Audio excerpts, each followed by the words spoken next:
ਸਤਿ ਸ਼੍ਰੀ ਅਕਾਲ ਜੀ। ਤੁਸੀਂ ਦੇਖ ਰਹੇ ਹੋ ਇੰਡੋਸ ਟੀਵੀ ਆਸਟ੍ਰੇਲੀਆ ਤੇ ਮੈਂ ਹਾਂ ਗੁਰਿਕਬਾਲ ਸਿੰਘ। ਜਿਸ ਤਰ੍ਹਾਂ ਕਿ ਅਸੀਂ ਤੁਹਾਨੂੰ ਇਸ ਬੰਦ ਦੇ ਦੌਰਾਨ ਜੋ ਕਰੋਨਾ ਦੀ ਮਹਾਮਾਰੀ ਫੈਲੀ ਹੋਈ ਹੈ, ਇਸ ਦੌਰਾਨ ਅਸੀਂ ਕੋਸ਼ਿਸ਼ ਕਰ ਰਹੇ ਹਾਂ ਕਿ ਵੱਖ-ਵੱਖ ਉੱਘੀਆਂ ਸ਼ਖਸੀਅਤਾਂ ਨੂੰ ਤੁਹਾਡੇ ਸਾਹਮਣੇ ਪੇਸ਼ ਕਰ ਸਕੀਏ, ਉਹਨਾਂ ਨਾਲ ਜਿਹੜੇ ਤੁਹਾਡੇ ਵਿਚਾਰ ਆ ਉਹ ਸਾਂਝੇ ਕਰਵਾ ਸਕੀਏ।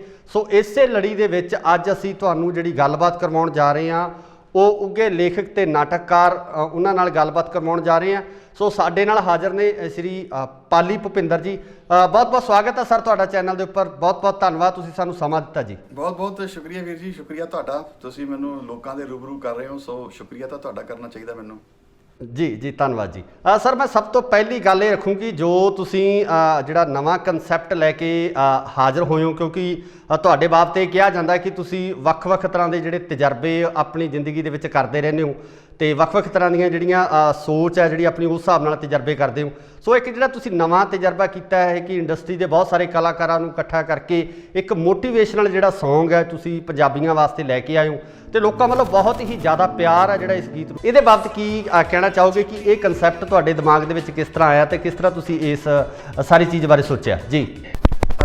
ਅਸਲ ਵਿੱਚ ਵੀਰ ਜੀ ਇਹ ਜਿਹੜਾ ਆਈਡੀਆ ਹੈ ਮੇਰੇ ਦਿਮਾਗ ਦੇ ਵਿੱਚ ਸਮੀਪ ਕੰਗ ਜਿਹੜੇ ਫਿਲਮ ਡਾਇਰੈਕਟਰ ਨੇ ਉਹਨਾਂ ਨਾਲ ਗੱਲਾਂ ਕਰਦਿਆਂ ਹੋਇਆ ਆਇਆ ਜੀ।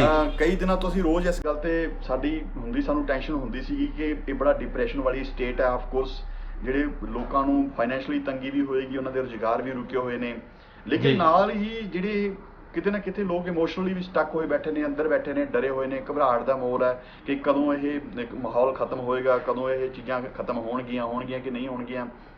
ਤੇ ਉਹਨਾਂ ਨੂੰ ਇਹ ਲੱਗਦਾ ਸੀ ਕਿ ਲੋਕ ਬੜੀ ਐਂਜ਼ਾਈਟੀ ਵਿੱਚ ਜਾ ਰਹੇ, ਉਹਨਾਂ ਨੂੰ ਹੌਸਲਾ ਦੇਣ ਵਾਲੀ ਕੋਈ ਗੱਲ ਕਰਨੀ ਚਾਹੀਦੀ ਹੈ। ਅਸੀਂ ਰੋਜ਼ ਇਹਨਾਂ ਗੱਲਾਂ ਤੇ ਵਿਚਾਰ ਕਰਦੇ ਸੀ। ਜਦੋਂ ਇਹ ਸ਼ੌਕ ਮਸਤੀ ਜੀ ਨੇ ਮੈਨੂੰ ਇਹ ਗੀਤ ਭੇਜਿਆ, ਉਹਨਾਂ ਨੇ, ਉਹ ਵੀ ਸਾਡੇ ਵਾਂਗੂ ਕਲਾਕਾਰ ਨੇ, ਬੜੇ ਸੈਂਸਿਟਿਵ ਨੇ, ਉਹ ਕਹਿੰਦੇ ਯਾਰ ਮੈਂ ਇੱਕ ਗੀਤ ਲਿਖ ਕੇ ਰਿਕਾਰਡ ਕੀਤਾ ਆਪ ਹੀ, ਤੇ ਮੈਂ ਚਾਹੁੰਦਾ ਸੀ ਕਿਸੇ ਤਰੀਕੇ ਗੀਤ ਲੋਕਾਂ ਤੱਕ ਜਾਵੇ, ਉਹਨਾਂ ਨੂੰ ਹੌਸਲਾ ਮਿਲੂਗਾ। ਤੇ ਬਸ ਜਦੋਂ ਮੈਂ ਉਹ ਗੀਤ ਸੁਣਿਆ ਮੈਨੂੰ ਬੜਾ ਚੰਗਾ ਲੱਗਿਆ। ਫਿਰ ਮੈਂ ਆਪਣੇ ਇੱਕ ਦੋ ਕਲਾਕਾਰ ਮਿੱਤਰਾਂ ਨਾਲ ਸਲਾਹ ਕੀਤੀ ਕਿ ਅਸੀਂ ਇੱਦਾਂ ਦਾ ਪ੍ਰੋਜੈਕਟ ਕਰਨਾ ਚਾਹੁੰਦੇ ਹਾਂ। ਤੇ ਤੁਸੀਂ ਯਕੀਨ ਮੰਨੋ ਕਿ ਮੈਂ ਜਿਹਦੇ ਨਾਲ ਗੱਲ ਕਰੀ ਗਿਆ, ਹਰ ਇੱਕ ਬੰਦੇ ਨੇ ਕਿਹਾ ਕਿ ਨਹੀਂ, ਇਹ ਸਾਡੀ ਵੀ ਆਹੂਤੀ ਪਾਓ, ਅਸੀਂ ਨਾਲ ਆ ਇਸ ਪ੍ਰੋਜੈਕਟ ਦੇ। ਤੇ ਆਨਨ ਫਾਨਨ ਦੇ ਵਿੱਚ 30 ਬੰਦੇ ਸਾਡੇ ਨਾਲ ਹੋਰ ਆ ਕੇ ਜੁੜ ਗਏ। ਤਾਂ ਫਿਰ ਇੱਦਾਂ ਅਸੀਂ ਇੱਕ ਗੀਤ ਜਿਹੜਾ ਸੀ ਉਸ ਨੂੰ ਸਾਰਿਆਂ ਨੇ ਆਪਣੇ ਆਪਣੇ ਘਰੋਂ ਰਿਕਾਰਡ ਕਰਕੇ 2-2 ਲਾਈਨਾਂ ਭੇਜੀਆਂ ਤੇ ਜਿਸ ਨੂੰ ਅਸੀਂ ਐਡਿਟ ਕਰਕੇ ਤੇ ਲੋਕਾਂ 'ਚ ਪਾਇਆ। ਔਰ ਸੱਚੀ ਮੁੱਚੀ ਬਹੁਤ ਵਧੀਆ ਤਰੀਕੇ ਨੇ ਲੋਕਾਂ ਨੇ ਇਸ ਗੀਤ ਨੂੰ ਲਿਆ, ਹਾਂ 'ਚ ਹਾਂ ਮਿਲਾਈ ਹੈ। ਅਸੀਂ ਇਹ ਗੀਤ ਜਿਹੜਾ ਸੀ, ਕਿਉਂਕਿ ਪੈਸੇ ਕਮਾਉਣ ਲਈ ਨਹੀਂ ਸੀ ਬਣਾਇਆ, ਅਸੀਂ ਖਰਚ ਵੀ ਕੁਛ ਨਹੀਂ ਸੀ ਕੀਤਾ, ਤਾਂ ਅਸੀਂ ਇਹ ਓਪਨ ਕਰਤਾ ਸੀ ਕਿ ਜੋ ਮਰਜ਼ੀ ਇਸ ਨੂੰ ਚਲਾਵੇ। ਔਰ ਯਕੀਨ ਮੰਨੋ ਕਿ ਇੱਕ ਦਿਨ ਦੇ ਵਿੱਚ ਹੁਣ ਤੱਕ ਸਾਨੂੰ ਡਾਟਾ ਇਹ ਦੱਸਦਾ ਕਿ 10 ਲੱਖ ਲੋਕਾਂ ਤੱਕ ਇਹ ਗੀਤ ਪਹੁੰਚਿਆ ਔਰ ਲੋਕਾਂ ਨੇ ਇਸ ਨੂੰ ਅਪਣਾਇਆ ਹੈ। ਉਹਨਾਂ ਨੇ ਕਿਹਾ ਕਿ ਇਹ ਸਾਡਾ ਗੀਤ ਹੈ। ਨਹੀਂ ਜੀ, ਬਿਲਕੁਲ ਜੀ, ਬਿਲਕੁਲ। ਜ਼ਰੂਰ ਇਸ ਪ੍ਰੋਜੈਕਟ ਦੀ ਤਾਰੀਫ ਕਰਨੀ ਬਣਦੀ ਹੈ, ਜਿਸ ਤਰੀਕੇ ਨਾਲ ਅਸ਼ੋਕ ਮਸਤੀ ਜੀ ਵੱਲੋਂ ਗੀਤ ਗਾਇਆ ਗਿਆ। ਅਤੇ ਉਸ ਤੋਂ ਬਾਅਦ ਜਿਹੜੀ ਉਸ ਤੋਂ ਵੀ ਵੱਡੀ ਗੱਲ ਹੈ, ਜਿਹੜੇ ਸ਼ਬਦ ਨੇ, ਇੱਕ ਇੱਕ ਸ਼ਬਦ ਜਿਹੜਾ ਦਿਲ ਦੇ ਅੰਦਰ ਤੱਕ ਧੂ ਜਾਂਦਾ ਹੈ ਅਤੇ ਇੱਕ ਮੋਟੀਵੇਸ਼ਨ ਦਿੰਦਾ ਹੈ, ਇੱਕ ਸਾਨੂੰ ਹੌਸਲਾ ਦਿੰਦਾ ਹੈ ਇਸ ਪੂਰੇ ਹਾਲਾਤ ਦੇ ਵਿੱਚ, ਜਿਸ ਤਰ੍ਹਾਂ ਦੇ ਹਾਲਾਤ ਪੰਜਾਬ ਦੇ ਵਿੱਚ ਬਣੇ ਹੋਏ ਨੇ। ਇਹ ਡਾਕਟਰ ਕੇਵਲ ਅਰੋੜਾ ਨੇ ਜੀ, ਉਹਨਾਂ ਨੇ ਗੀਤ ਲਿਖਿਆ ਇਹ ਇੱਕ। ਔਰ ਮਿਊਜ਼ਿਕ ਵੀ ਬੜਾ ਨਵਾਂ ਮੁੰਡਾ ਹੈ, ਮਨੀ ਸੌਂਦ, ਉਸਨੇ ਬੜਾ ਪਿਆਰਾ ਮਿਊਜ਼ਿਕ ਕ੍ਰੀਏਟ ਕੀਤਾ। ਡਾਕਟਰ ਕੇਵਲ ਅਰੋੜਾ ਔਰ ਮਨੀ ਸੌਂਦ, ਜੇ ਉਹ ਦੋਨੋਂ ਇਸ ਪਾਰਟ ਨੇ ਇਸ ਪ੍ਰੋਜੈਕਟ ਦਾ, ਤਾਂ ਇਹ ਪ੍ਰੋਜੈਕਟ ਹੋਰ ਵੀ ਅੱਛਾ ਬਣਿਆ। ਉਹ ਦੋਨੋਂ ਬੜੇ ਨਾਈਸ ਲੋਕ ਨੇ, ਬੜੇ ਵਧੀਆ ਸ਼ਖਸੀਅਤਾਂ ਨੇ ਜੀ। ਬਿਲਕੁਲ। ਅਤੇ ਇੰਨੇ ਸਾਰੇ ਆਰਟਿਸਟਾਂ ਨੂੰ ਇਕੱਠਾ ਕਰਨਾ, ਇੰਨੇ ਸਾਰੇ ਆਰਟਿਸਟਾਂ ਨਾਲ ਤਾਲਮੇਲ ਕਰਨਾ, ਕਿਉਂਕਿ ਤੁਸੀਂ ਤੁਹਾਡੇ ਸਾਰੇ ਹੀ ਤਕਰੀਬਨ ਇਹ ਲਿੰਕ 'ਚ ਨੇ। ਤੁਸੀਂ ਸਮੀਪ ਕੰਗ ਜੀ ਦਾ ਨਾਂ ਲਿਆ, ਉਹ ਇੱਕ ਵਧੀਆ ਡਾਇਰੈਕਟਰ ਨੇ, ਉਹਨਾਂ ਵੱਲੋਂ ਵੀ ਇਹਦੇ ਵਿੱਚ ਜਿਹੜਾ ਹਿੱਤਾ ਗਿਆ। ਇਹ ਜਿਹੜੇ ਸਾਰੇ ਲੋਕ ਨੇ, ਇਹਨਾਂ ਨਾਲ ਤਾਲਮੇਲ ਫਿਰ ਤੁਸੀਂ ਕੀਤਾ ਜਾਂ ਸਮੀਪ ਜੀ ਨੇ ਇਹਨਾਂ ਨਾਲ ਸੰਪਰਕ ਕੀਤਾ ਜੀ? ਨਹੀਂ, ਮੈਂ ਹੀ ਕੀਤਾ ਸਾਰੇ ਨਾਲ। ਮੇਰੇ ਆਪਣੀ ਗੱਲ ਇਹ ਹੈ ਕਿ ਸਾਰੇ ਦੇ ਸਾਰੇ ਮਿੱਤਰ ਹੀ ਨੇ ਨਾ, ਮੈਂ ਤੇ ਸ਼ੌਕ ਮਸਤੀ। ਅਸੀਂ ਜਿਹਨੂੰ ਕਹੀ ਗਏ, ਫਾਰ ਐਗਜ਼ਾਮਪਲ ਸਮੀਪ ਭਾਜੀ ਨੂੰ ਕਿਹਾ, ਇੱਕ ਦੋ ਬੰਦੇ ਉਹਨਾਂ ਨੇ ਮੈਨੇਜ ਕਰਤੇ।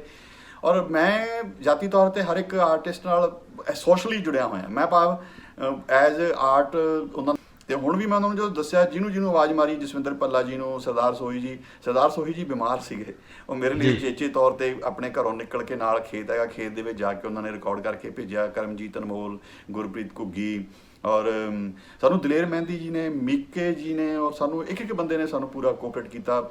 ਔਰ ਰੋਸ਼ਨ ਪ੍ਰਿੰਸ ਇਸ ਵੇਲੇ ਕੈਨੇਡਾ ਸੀਗਾ, ਉਸ ਨੇ ਇੱਥੇ ਰਾਤ ਸੀਗੀ, ਦਿਨ ਸੀ ਉੱਥੇ ਰਾਤ ਸੀ। ਮੈਂ ਉਹਨੂੰ ਕਿਹਾ ਉਠਾ ਕੇ, ਮੈਂ ਕਿਹਾ ਮੈਨੂੰ ਆਹ ਚੀਜ਼ ਚਾਹੀਦੀ ਹੈ। ਅਗਲੇ ਦਿਨ ਸਵੇਰੇ ਉੱਠ ਕੇ ਰੋਸ਼ਨ ਪ੍ਰਿੰਸ ਕੀਤਾ। ਮੈਂ ਬਹੁਤ ਸ਼ੁਕਰੀਆ ਉਹਨਾਂ ਦਾ ਕਰਦਾ ਕਿ ਮਤਲਬ ਕਿ ਮੈਂ ਸ਼ੁਕਰੀਆ ਵੀ ਕਾਹਦਾ ਕਰਾਂ, ਮੈਨੂੰ ਲੱਗਦਾ ਇਹ ਉਹਨਾਂ ਦੀ ਆਪਣੀ ਸਾਂਝੀ ਆਵਾਜ਼ ਹੈ ਔਰ ਇਹ ਸਾਡੇ ਸਾਰੇ ਕਲਾਕਾਰਾਂ ਦੀ ਸਾਂਝੀ ਆਵਾਜ਼ ਹੈ। ਸੋ ਸਾਨੂੰ ਸ਼ੁਕਰੀਆ ਦਾ ਰੈਦਰ ਪੰਜਾਬ ਦੇ ਲੋਕਾਂ ਦਾ ਕਰਨਾ ਚਾਹੀਦਾ ਕਿ ਉਹਨਾਂ ਨੇ ਇਸ ਗੀਤ ਨੂੰ ਅਪਣਾ ਲਿਆ ਤੇ ਅਗਾਂਹ ਸ਼ੇਅਰ ਕੀਤਾ, ਆਪਣਾ ਗੀਤ ਕਿਹਾ, ਉਹਨਾਂ ਨੇ ਕਿਹਾ ਸਾਨੂੰ ਹੌਸਲਾ ਮਿਲਦਾ, ਸਾਨੂੰ ਇਹ ਸੁਣ ਕੇ ਹੌਸਲਾ ਮਿਲਿਆ। ਜੀ ਬਿਲਕੁਲ ਬਿਲਕੁਲ, ਦੇਖੋ ਇਸ ਪ੍ਰੋਜੈਕਟ ਦੀ ਹਰ ਪਾਸੇ ਸਰਾਹਨਾ ਹੋ ਰਹੀ ਹੈ, ਹਰ ਪੰਜਾਬੀ ਇਸ ਨੂੰ ਸੁਣ ਰਿਹਾ। ਸੋ ਅਗਲੀ ਗੱਲ ਤੁਹਾਡੇ ਨਾਲ ਮੈਂ ਕਰਨੀ ਚਾਹੁੰਦਾ ਕਿ ਤੁਸੀਂ ਖੁਦ ਨਾਟਕ ਨਾਲ ਜੁੜੇ ਹੋਏ ਹੋ, ਥੀਏਟਰ ਨਾਲ ਤੁਸੀਂ ਲੰਬਾ ਸਮਾਂ ਤੁਸੀਂ ਥੀਏਟਰ ਨਾਲ ਕੰਮ ਕਰਦੇ ਹੋ, ਪੰਜਾਬੀ ਫਿਲਮਾਂ ਵੀ ਤੁਸੀਂ ਜਿਹੜਾ ਹੈਗਾ ਲਿਖੀਆਂ ਹੈ ਨਾ, ਪੰਜਾਬੀ ਫਿਲਮਾਂ ਤੁਹਾਡੀਆਂ ਬਹੁਤ ਹਿੱਟ ਰਹੀਆਂ। ਅਤੇ ਇਸ ਤੋਂ ਬਾਅਦ ਜਿਹੜਾ ਇਸ ਸਮੇਂ ਜਿਹੜਾ ਮਾਹੌਲ ਚੱਲ ਰਿਹਾ ਹੈ, ਜੋ ਲੋਕ ਆਪਣੇ ਘਰਾਂ ਦੇ ਵਿੱਚ ਤਕਰੀਬਨ ਬੰਦ ਨੇ, ਸੋ ਤੁਸੀਂ ਸਾਹਿਤਕ ਤੌਰ 'ਤੇ ਕਿਸ ਤਰ੍ਹਾਂ ਦੇ ਨਾਟਕ ਹੈ ਜਿਹੜੇ ਐਡਵਾਈਜ਼ ਕਰਨੇ ਚਾਹੋਗੇ ਕਿ ਸਾਡੇ ਜਿਹੜੇ ਦਰਸ਼ਕ ਸਾਨੂੰ ਦੇਖ ਰਹੇ ਹੈ ਕਿ ਉਹ ਕਿਸ ਤਰ੍ਹਾਂ ਦਾ ਜਿਹੜਾ ਸਾਹਿਤ ਆ ਉਹ ਪੜ੍ਹ ਸਕਦੇ ਆ ਅਤੇ ਇਹਨਾਂ ਸਾਰੀ ਜਿਹੜੀ ਸਥਿਤੀ ਹੈ, ਸਥਿਤੀ 'ਚੋਂ ਕਿਤੇ ਨਾ ਕਿਤੇ ਮੈਂਟਲੀ ਤੌਰ 'ਤੇ ਇਹਨਾਂ ਚੀਜ਼ਾਂ 'ਚੋਂ ਬਾਹਰ ਆ ਸਕਣ?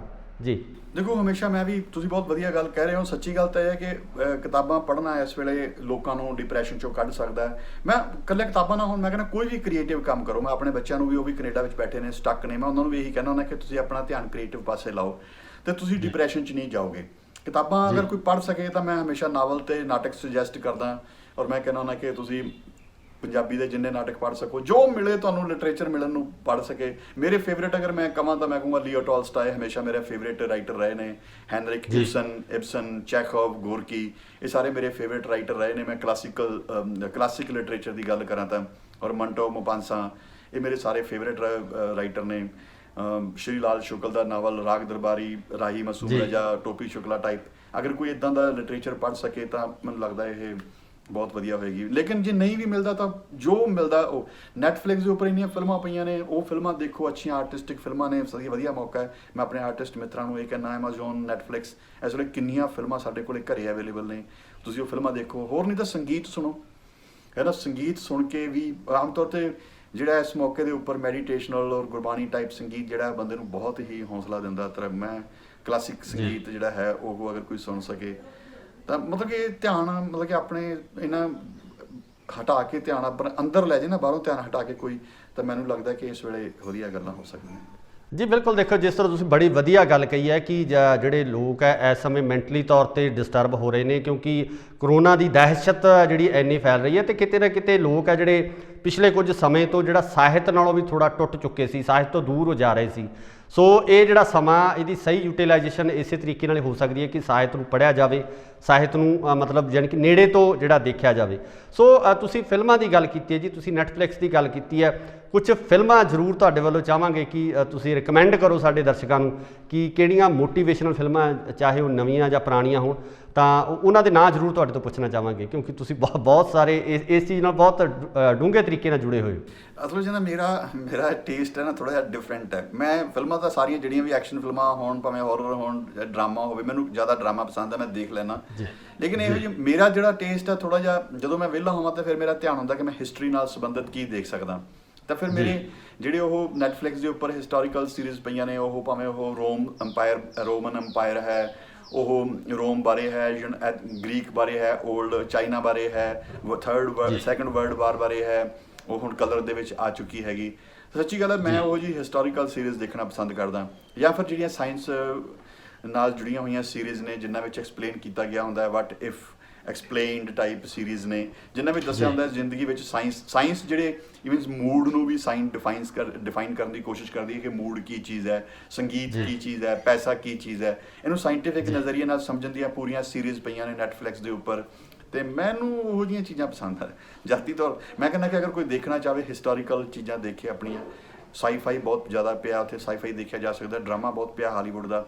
ਔਰ ਪਿੱਛੇ ਇੱਕ ਫਿਲਮ ਦੇਖੀ ਮੈਂ, ਸਰਕਲ, ਮੈਂ ਹਮੇਸ਼ਾ ਸੁਜੈਸਟ ਕਰਦਾ ਕਿ ਉਹ ਬੰਦਾ ਲੋਕਡਾਊਨ ਦੇ ਵਿੱਚ ਜਿਹੜਾ ਫਸਿਆ, ਉਹ ਸਰਕਲ ਫਿਲਮ ਜ਼ਰੂਰ ਦੇਖੇ, ਹੈ ਨਾ। ਉਹ ਛੋਟੀ ਜਿਹੀ ਫਿਲਮ ਹੈ, 50 ਪਾਤਰ ਨੇ ਉਹਦੇ, ਔਰ 50 ਦੇ 50 ਪਾਤਰ ਇੱਕੋ ਥਾਂ 'ਤੇ ਖੜੇ ਨੇ। 1.25 ਘੰਟਾ ਫਿਲਮ, ਪੌਣੇ 2 ਘੰਟੇ ਫਿਲਮ ਇੱਕੋ ਥਾਂ 'ਤੇ ਚੱਲਦੀ ਰਹਿੰਦੀ ਹੈ, ਔਰ ਉਹ ਬੜੀ ਕਮਾਲ ਦੀ ਇਮੋਸ਼ਨਲ ਫਿਲਮ ਹੈ। ਦੈਟਸ, ਹੈ ਨਾ, ਇਹੋ ਜਿਹੀਆਂ ਮੈਂ ਕੁਝ ਯੂਨੀਕ ਜਿਹੀਆਂ ਚੀਜ਼ਾਂ ਦੇਖਦਾ, ਮੈਨੂੰ ਪਤਾ ਨਹੀਂ ਆਮ ਲੋਕਾਂ ਨੂੰ ਪਸੰਦ ਆਉਣਗੀਆਂ ਕਿ ਨਹੀਂ ਆਉਣਗੀਆਂ।